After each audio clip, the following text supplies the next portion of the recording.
کہ شافعی و مالکی جو شان واجب است قبل ہے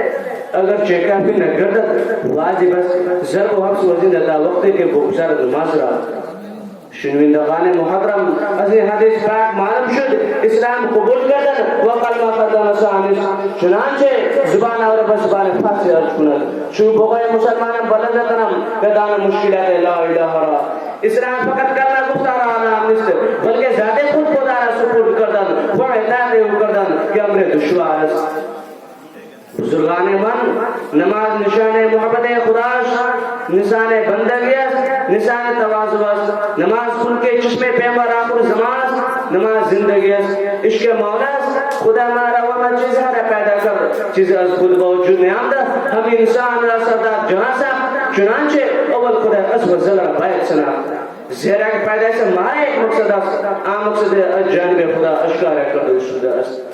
مقصد بزرگ درست کہ خدا را شناختے و معرفت حاصل کرنا بعبادت مشغول سے چنانچہ ارشاد باقیت و میں خلق الجن والانس الا لیعبدون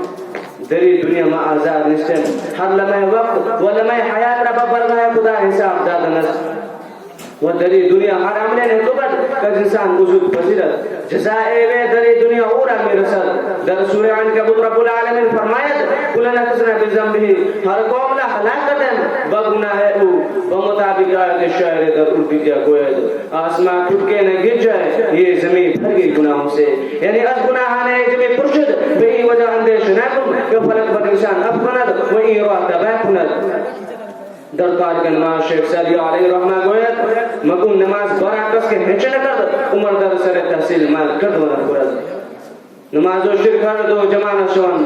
دری ہر دو تصاوز است روز مشرق جہاں گداز بود اولی پرشد نماز بود وما علینا الا البلاغ فارسی زبان کی شیرینی اور اس کی مٹھاس سے لطف اندوز ہونے کے بعد اب میں چاہتا ہوں کہ آپ حضرات کو اسی دنیا میں لے چلوں جس سے ہم تھوڑی دیر پہلے